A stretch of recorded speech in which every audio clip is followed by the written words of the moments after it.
Okay, looks like we've slowed down, so I think we're going to go ahead and start. I want to welcome everybody to today's webinar, Pesticide Risk Tool, Understanding Risk and Measuring Impact. I'm Lene Jess, and I'm one of the co-directors in the working group liaison for the North Central Integrated Pest Management Center. We're one of 4 regional IPM centers. We are supported by USDA NIFA in the Crop Protection and Pest Management Regional Coordination Program. And we have a mission to coordinate IPM across the region by sharing and promoting IPM research, extension, and teaching activities. You'll see at the bottom of your screen, it should be there's a Q&A area. And so if you have questions as we go along, please put them in that, and then we'll do all the questions at the end of this session. So without further ado, I'd like to get started. I want to introduce Ariel, Larson, and Peter Werts from the IPM Institute, and they're going to be doing our webinar today. Thank you and welcome. Great. Thank you, Jess. Thanks, Lene. Welcome, everybody. Like reading names here. So today's webinar, we're going to talk about the Pesticide Risk Tool, which is a tool hosted by the IPM Institute, and it is for measuring and communicating risk reduction in supply chains. Okay. Let's check the slide advancing here. So I'm Ariel Larson. I'm the Department Director of the Sustainable Food Group at the IPM Institute. We're the branch of the IPM Institute that works with food companies and agricultural supply chains on integrated pest management and pesticide risk mitigation. I'm here with my colleague, Peter Werts. Peter, do you want to just say hi really quick and then I can continue? Yeah, sure. Hi, everyone. I'm Peter Werts. I'm our Department Director of our Specialty Crops program. So we run some supply chain certification work with specialty crop growers, and then we also provide on-farm consulting services to tree fruit producers in the upper Midwest. Great, thanks. So today's webinar will cover what is the Pesticide Risk Tool, what does it do, basically just an introduction to the tool and what is it, and then we'll talk through some examples of how it's being used. Largely in certification programs, both to identify risks and lower risk alternatives, document risk reduction over time, and as part of certification programs. And time permitting, we'll end on advantages and challenges, but definitely want to leave time for questions at the end as well. Following the webinar today, you should be able to understand how a pesticide risk tool can be used to identify risks in a supply chain, quantify risk and track change over time, and communicate risk reduction. Okay. So I'm sure our audience here knows that pesticides are important tools in many modern farming systems. Even organic production uses pesticides in many cases, organic approved ones.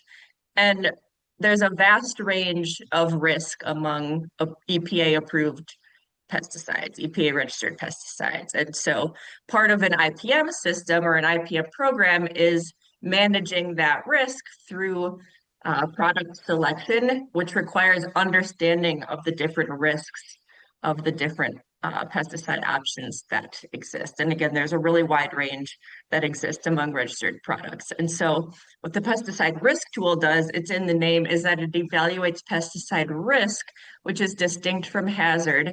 And so it provides information to inform decision-making using the best available science. Okay, so I mentioned risk is different than hazard.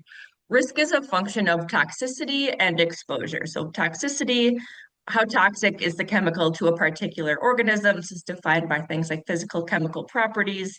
Exposure is more influenced by things like persistence or a chemical's ability to move through the environment, but really it's how likely is that organism to be exposed to that level of toxicity. And so risk combines both of those to assess risk, which is different than the hazard information that you're getting, for example, on a label or a safety data sheet. So that is the value of pesticide risk tool, is that it's giving information beyond what is on a label or safety data sheet that can really help the user understand the risk profile of a particular chemical application. Okay, so the Pesticide Risk Tool, what is it? It's an online web-based application at pesticiderisk.org. It models risk of a single pesticide application to 15 different indices, including human indices, environmental indices, pollinator indices, covers both acute and chronic, and there's a slide coming up that shows what those indices are. You can see on the chart on the right is an example of the environmental risks, basically gives a quantitative risk score and then categorizes that as low, moderate, or high. And then this allows to compare different products at different rates, different application methods, one product to another, one spray program to another, and it's got a broad range of applications. So it could be used by an individual grower. It's used in certification programs and standard systems. It could be used in food company supply chains. It can be used to produce a metric, so how to quantify pesticide risk, which enables then documenting risk trends over time, and it is can enable decision support. So comparing different scenarios or different products to inform decision making.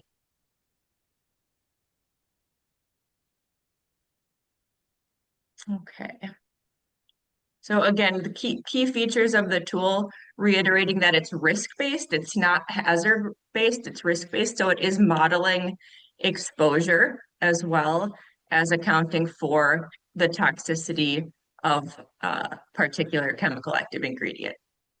Risk, so the risk results are impacted by obviously the product or the active ingredient that you use, but also the application rate, method, timing, and other factors. For example, restricted entry interval, or is a worker wearing gloves or not, entering a field following a restricted entry interval. The ones listed on the slide are the required ones. There are some other optional ones that can help refine risk results as well. It accounts for pesticide toxicity to different species. So it is not it doesn't use a single most sensitive species within a category. If there's data on multiple species within a category, it's accounting for all of that data in terms of toxicity. And the scores, where data permits and where these data exist, does consider known field level impact. So has been calibrated against field studies where possible. I think I'll save the risk score differentiation for the next couple of slides that talk about that. Okay.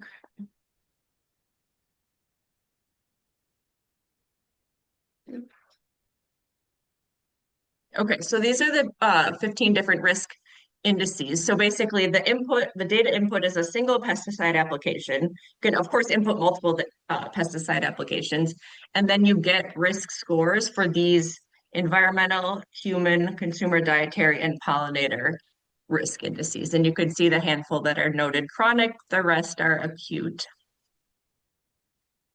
Okay.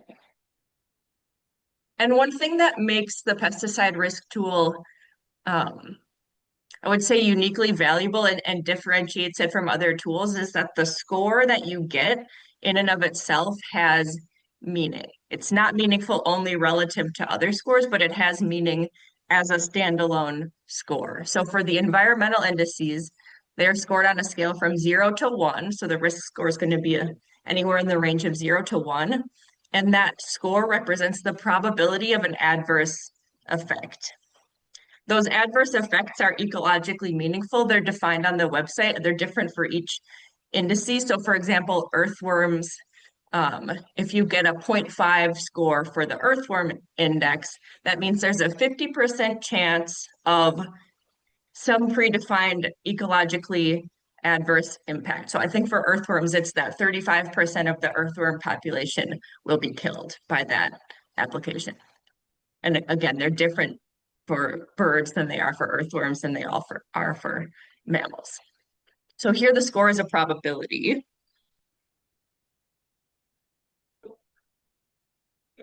Okay. So for the human bystander indices, these scores are a ratio, so they could range from 0 to infinity.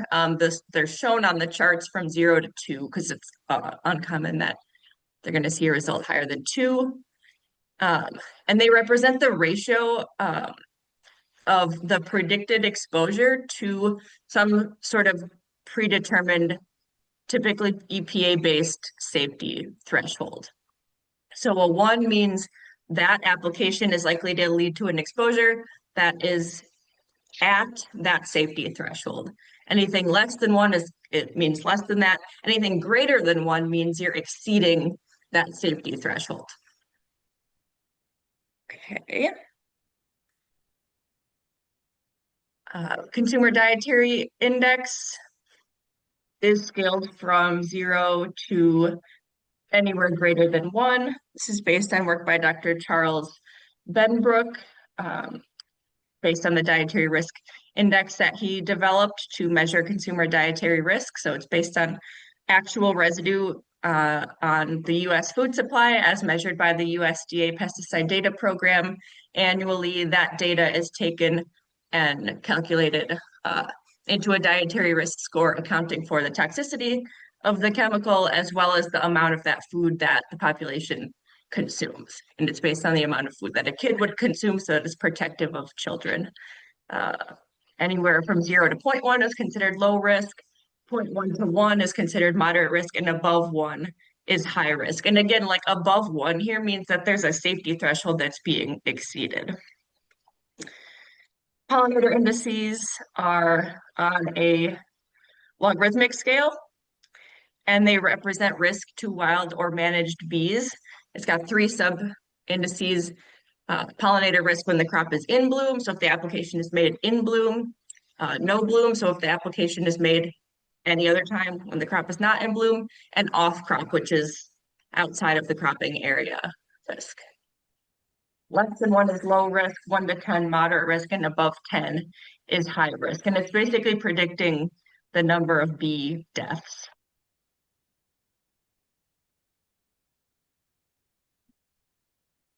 All right. So I'm gonna hop in here and we're gonna talk about the pollinator risk index in greater depth. This has been an indice of a lot of interest among the food companies and the growers that we're working with.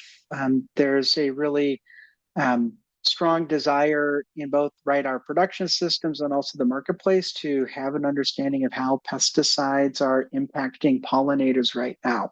So our pollinator index is heavily rooted in the use of LD50 data for both acute oral and acute contact exposure.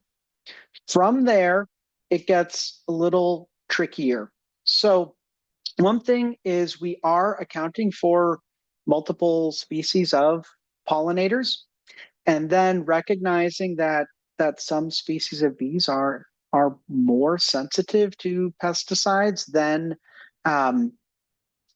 honeybees.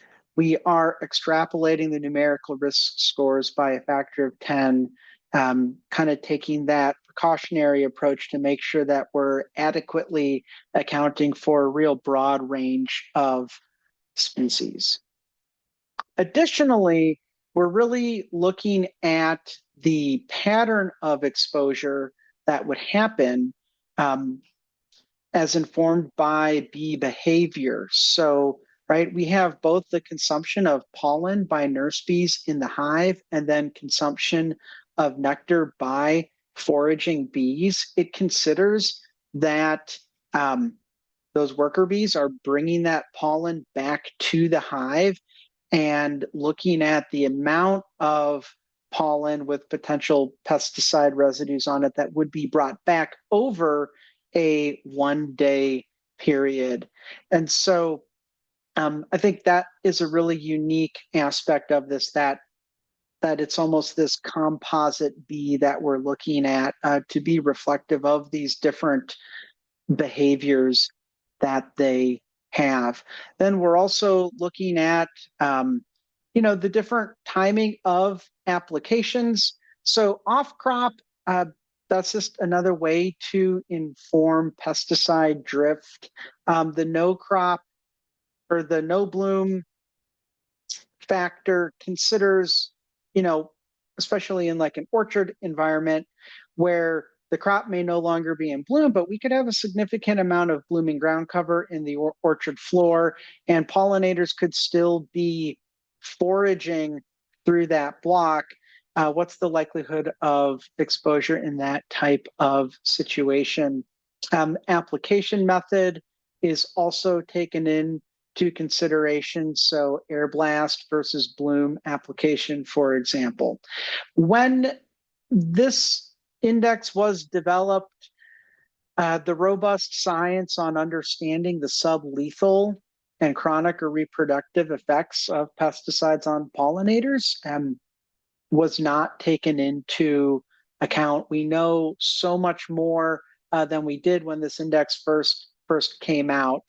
And so that's why it's just important to remember that this is all rooted in those LD50 values. So PRT can work at the international level.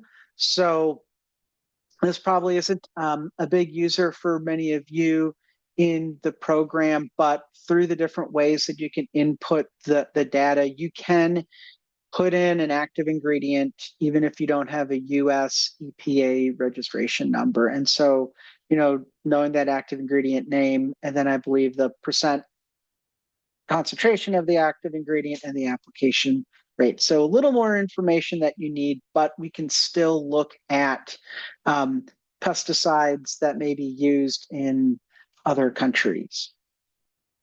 So I'm going to keep going here on a few examples of really how we're working with the outputs and what we've found to be really effective in terms of actually communicating this information to growers.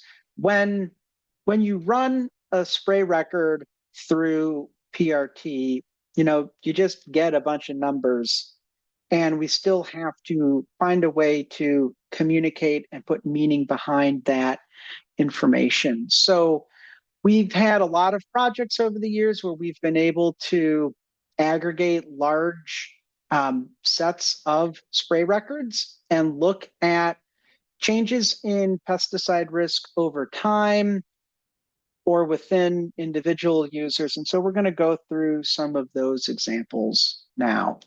So one example would be that in a single year, we can inventory the number of high risks generated per farm. So what we need to consider, right, is that if we have 15 potential risk outputs, any one of those indices could generate a high risk. So in this example, it's just a straight, just tallying up for each grower, how many high risks did you have per farm? And what we found is this can really skew or be skewed by how growers report blocks on their spray records or fields on their spray records. And so we'll show some other ways of accounting for that that allow you to more accurately maybe compare performance between two different farms. But you could also look at this for individual fields. You could take the approach that each of these represents one field on a farm. We can take a look at the total amount of high risk generated. What we have found is really helpful in communicating with growers is to just call out, the product trade names are really important for the world in which growers operate in. And here we can more clearly see what kinds of products are generating high risks. So a product like Imidan, Phosmid, right? It's an organophosphate. It generates 7 high risks as well as 3 moderate risks. And then we can compare that to what a suite of low-risk applications would look like. So in this context, we have several different fungicides, as well as some insect growth regulators, and then our newer diamides and spinosins and neonicotinoid assail. And it's worth pointing out that this really shows that difference between pollinator toxicity of a product like assail, acetamiprid, versus our nitroguanidine neonicotinoids, such as imidacloprid, right there. And so that is reflective in these risk outputs as well.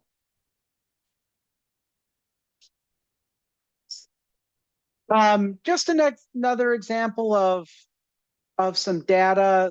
This is all coming from, this is either going to be potato growers or apple growers. But again, just an inventory of total risk scores. So I'm going to talk more here about a more nuanced way to aggregate pesticide risk when you're looking at the performance of multiple growers or multiple blocks. And we're doing this within our eco-certified program for apple producers in the Northeast. So this is a certification program that sets a standard for rigorous IPM used in apple systems.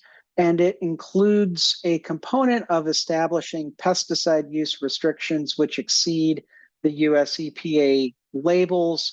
And those restrictions have been informed by the Pesticide Risk Tool. So we had some funding a number of years ago to put a large number of grower records through the tool and see where our performance was. Now, recognizing the variability in how growers report their spray records, we have situations where a grower may report application records for 10 different blocks. Other growers summarize it so they have one line of data for their entire orchard. We also have variability in the weather and pest pressure. That variability in pest pressure, whether it's real or perceived as real by the grower, does result in, pest management behaviors. So we've started to look at this idea of the average number of high risks generated per application on that farm over the course of an entire year. And this helps us bring some clarity to the noise that would exist when we're looking at individual application records. And then, these peaks and valleys in this data set are also reflective of those year-over-year differences in some of the pest management activities.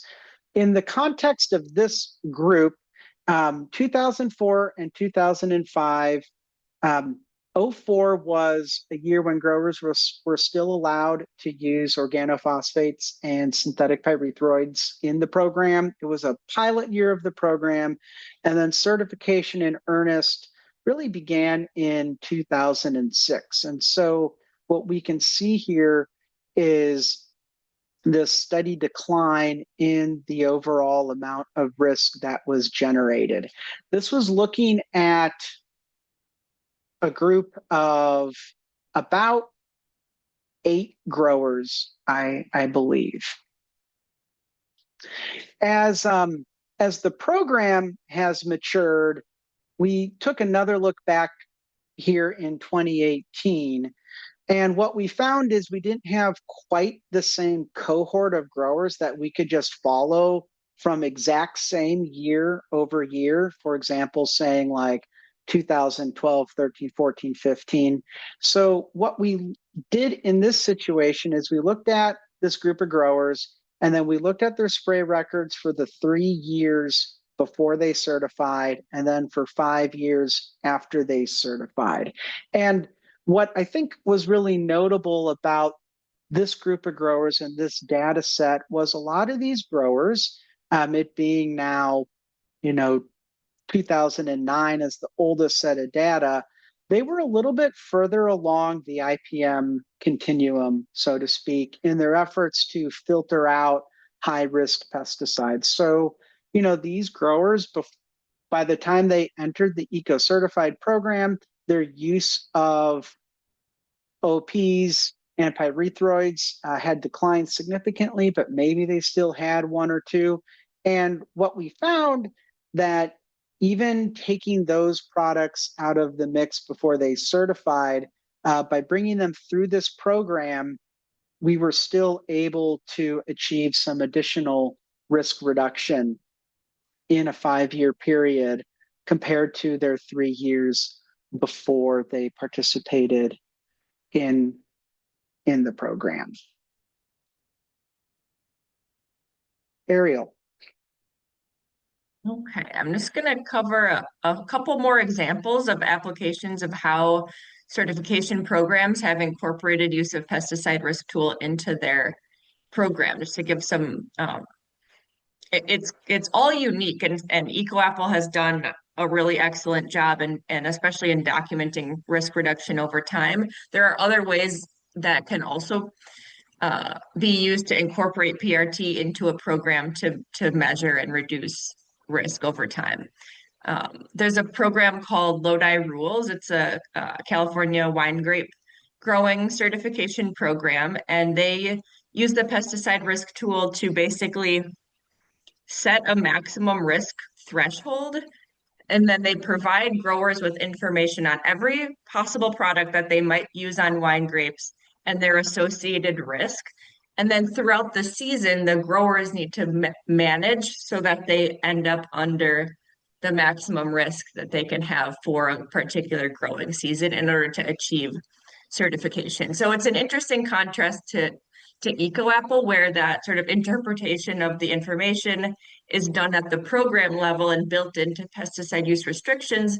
This one's basically giving all of the information to the participating growers and saying, you manage risk, but you have to be under this level to certify. And that level is sort of set on a bunch of historical data analysis that they've done. So they basically used it to produce what they call a field guide, which growers then have an actual paper copy of that they can reference throughout the season.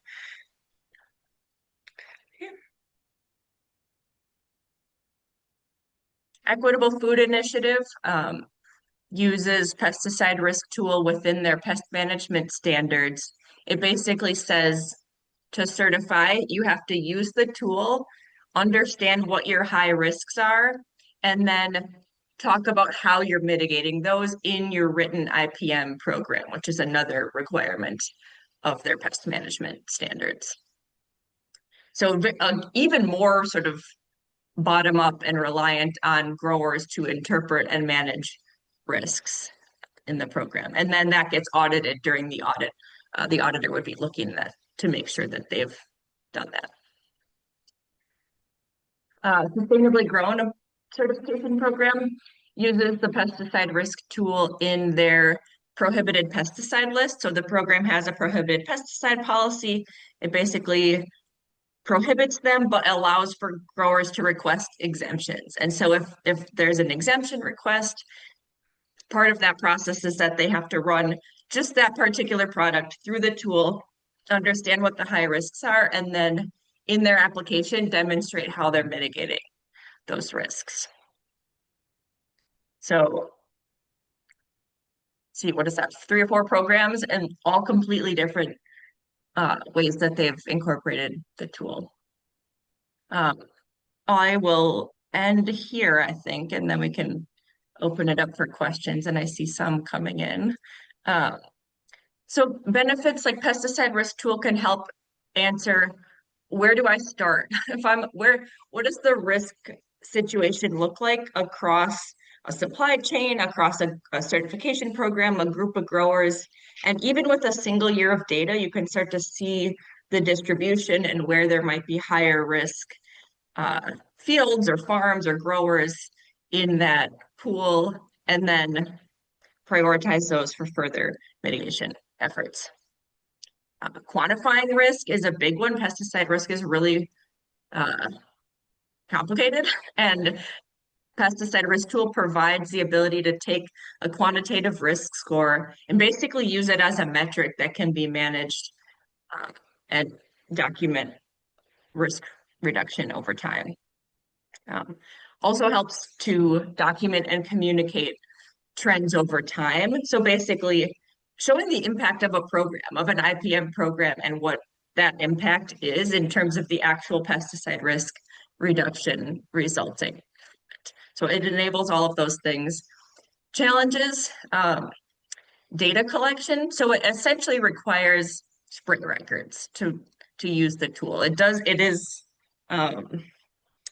requires a detailed level of information on the pesticide use in order to get to the results. And not everybody has that. In fact, most entities that aren't the farm don't have that. And so the collection, if you're trying to use it as a food company and a supply chain, there's some effort involved there in terms of just getting the data that you need. Um,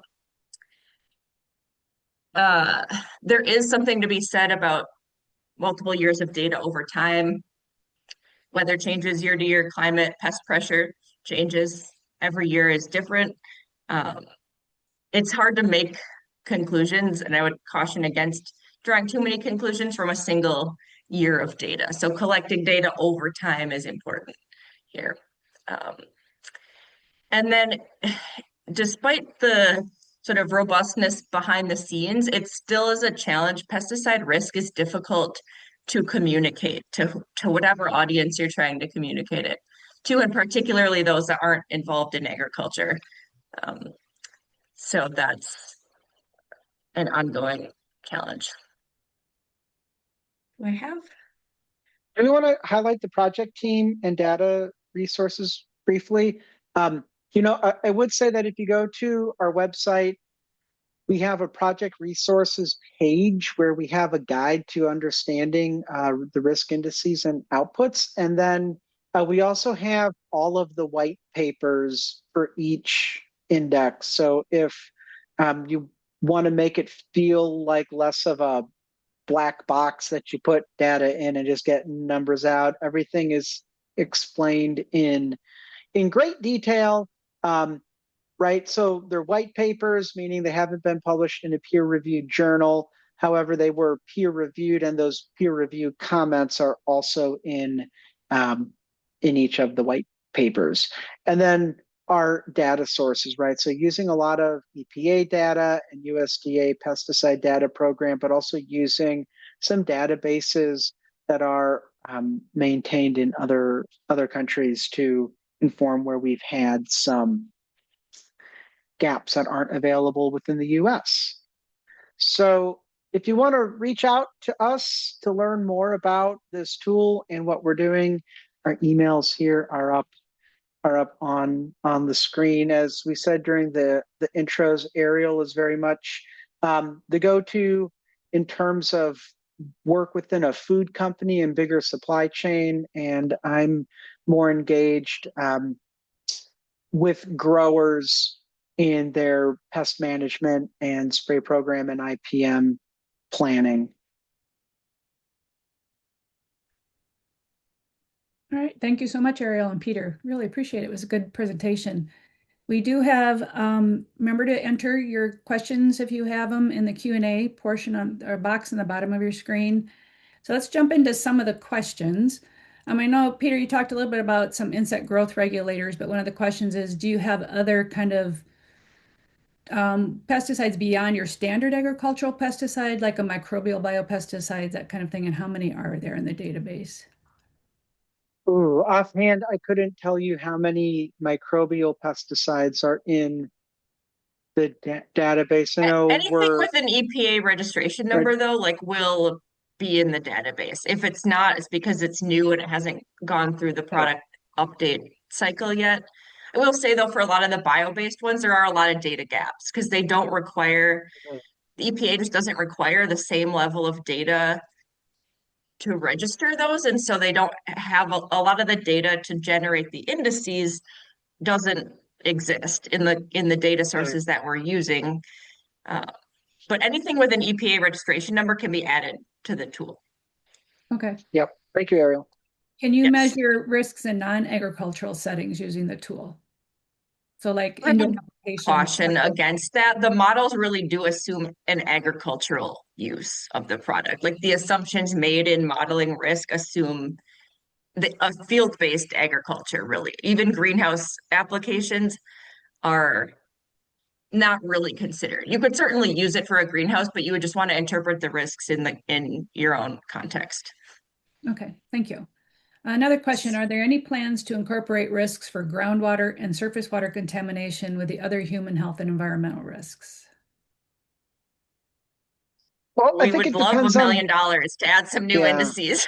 Well, Anybody's got some leads on large amounts of funding? No, of course we have a wish list of things that we would like to add to continue building out and improving the tool, and those are definitely on there. We're in some early conversations with some potential funders, but again, if anybody's got an infusion of cash, reach out. yeah.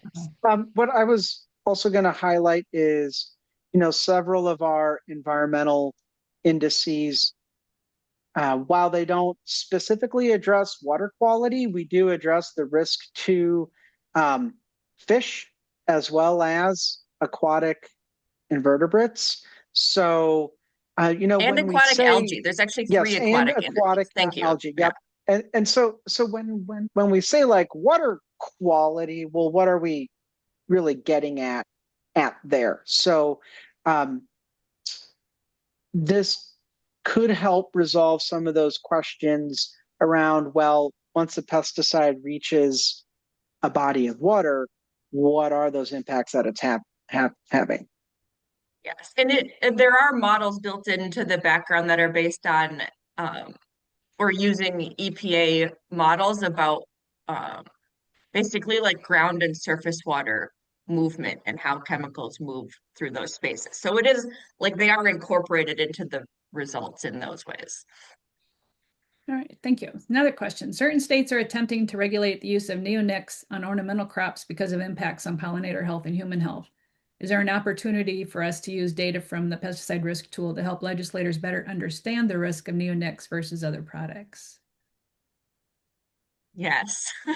I think that's a great comment because so many of those efforts sort of lack the context of what's the alternative. If we're going to regulate or take neonics away from growers, if you're thinking in a holistic IPM setting, you need to understand what pests are being managed with them and what are growers going to use in their absence. And so I think that could help bring that conversation of considering the risks of those alternatives along into those efforts. I think a lot of those efforts are maybe coming from a place of not totally understanding pesticide use in agriculture and seeing that neonics, yes, are highly toxic to pollinators, in, in an order of magnitude that others aren't, but you need to understand the full picture.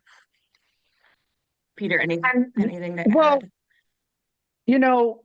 Vermont is one state that has looked at this, and there are now some neonicotinoid prohibitions in the state of Vermont, in terms of turf management, structural pest control, seed treatments, stuff like that. Through our Eco Certified program, we do have growers in Vermont, and those growers were able to testify in front of the state legislature and work with them to actually get an exemption for neonicotinoid use in orchards. Many orchardists do see neonicotinoids as essential replacements for organophosphates and synthetic pyrethroids. And in perennial systems, the synthetic pyrethroids are really disruptive to the growers' biocontrol programs. Also, from the education standpoint, there's a lot of different neonicotinoid active ingredients out there, but it's really the focus on the nitroguanidine neonicotinoids that drives that toxicity. And so helping public policymakers understand that even within this big class of neonicotinoids, there is some nuance and differentiation has been, important to like making sure a product like acetamiprid sale doesn't get swept up in a prohibition of imidacloprid. Okay, thank you.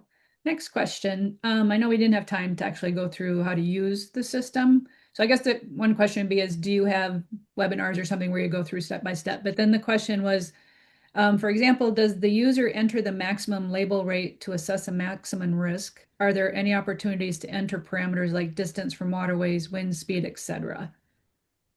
I take that first part, Ariel. So ideally, if you're looking at your actual records, you select the application rate. So you really should accurately put in your field rates that were used. When we're using this as a planning tool, like if I want to generate some risk scores for several different products, I will put in the maximum labeled rate and then know that potentially lower rates may have different results. I recommend growers and consultants and researchers use the bulk uploader rather than the interface where you kind of go through and click and figure out how to enter in each individual pesticide. The bulk uploader allows you to take a spreadsheet. We have our own template, and you can enter in your lines of data there in a spreadsheet and then just upload it and get downloadable results. And so we have in the past done live demos. We've had some presentations, but yeah, I mean, if someone needed a more hand holding and walk through, there may be the ability for us to provide some of that hand holding and technical Q&A. And Ariel, we still have a free trial, right? Yeah, I was going to say that. Yeah, you couldn't just create an account and there's a 10-day free trial option. You can get in there and sort of see how it works. You cannot enter parameters that you mentioned. It doesn't, wind speed is not one, distance from waterways is not one. I would say distance from waterways is sort of information that you should have in hand if you're a grower and you're looking at the risk results as to like how applicable is this risk to my particular farm or field, but it's not a parameter in the tool. Okay, thank you. Next one is, where does your exposure information come from? Is it modeled data or actual measured data? You talked a little bit about it, but could you expand more? And then modeled data used by EPA often results in much higher residues than what is actually measured in the environment, especially in water and in concentration dynamics over time. So I guess two things. Like this is a model. You're putting in your application data and it's modeling risk. There's no like field collection component of this. That said, the models were developed based on field level studies where those exist. So it's informed by field level data rather than yeah, I guess And that's what I'll say about that. that's particularly true with the environmental indices, right? Like there was a time when the EPA provided more funding to more or less go out into a field and see how many dead birds there are after pesticide applications or small mammals, stuff like that. And so, as Ariel mentioned, it's calibrated against those studies where that information is available.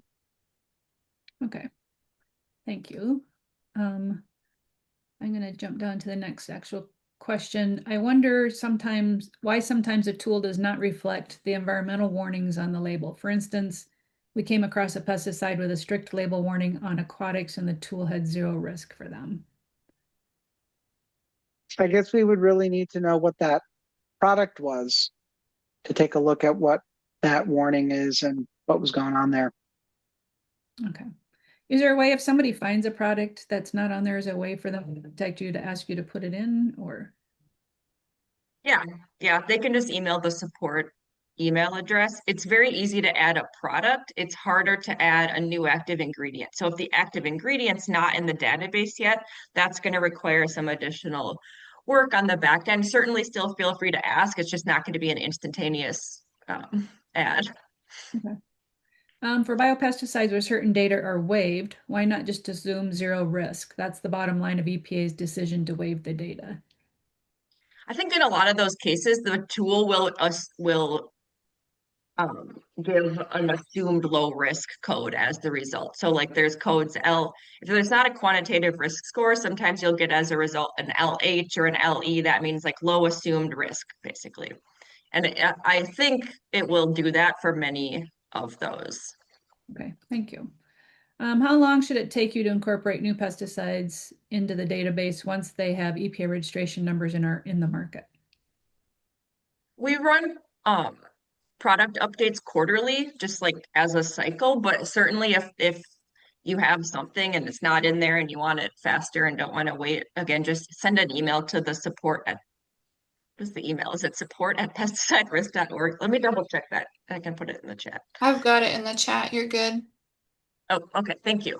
All right. Let's see what else did I miss. So the other one is more of a comment. EPA and EFSA have already characterized the risks of pesticides that lead to registrations. However, if you want to aid IPM, why did you not include natural enemies in your risk assessment? Otherwise, you're just echoing what EPA and EFSA have already intensively analyzed and made a judgment about risk. If it's registered, growers will assume risks past safety benchmarks.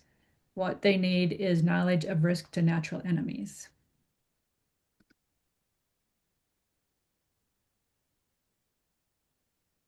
Any comments? I would say it's not totally echoing what EPA and EFSA have done. I think it's addressing inadequacies in the regulatory processes, which are basically assuming, like, considering risk against the benefit of a product. And they're weighing risks versus benefits in the regulatory process. And within the range of EPA registered or EFSA approved products, there's a huge spectrum in risk to different indices. And so this is a tool to understand those risks beyond like it's registered, it's not registered. And I don't want to make too much of a leap here, but like Paraquat within the also a great pollinator example. indices, like, sorry, say what, Peter? Well, paraquat dichloride is a perfect example. Here we have a active ingredient that can be fatal with, mere ounces making skin contact. It's banned in many countries worldwide, and yet it remains an actively registered product in the US. So I think that's kind of what we're getting at here is just because it is EPA approved doesn't mean it is 100% safe for humans or the environment. Okay, thank you. One of the last questions is, where do I find the bulk uploader? It's under tools in the upper right-hand corner. There's a little drop-down menu. There's like quick analysis, and then just below that is bulk uploader. Peter, I think the bulk is only a feature of a researcher account. And so you would need to contact us to make sure that your account is set at that type. Gotcha. Okay. All right. The person said okay. All right. We're about the end of our time. So I want to really thank Ariel and Peter again for your time and doing the webinar. And you had your emails on there. So if people have questions, they can contact you directly. Our next Pest and Paragus webinar will be on Wednesday, April 15th at 12 Central, 1 o'clock Eastern. And it's going to be, Are You Smarter Than a Lone Star Tick? And it'll be given by Dr. Holly Gaff from the Old Dominion University. And if you want to see any of our other webinars, these are recorded, then they're uploaded to a YouTube channel. And if you want to subscribe to our newsletter, you can just go to our website at ncipmc.org. So again, thank you. And I want to thank all the participants for attending today. And if you have any questions, please let us know. Thank you. Have a great day. Thanks, everyone. Thank you.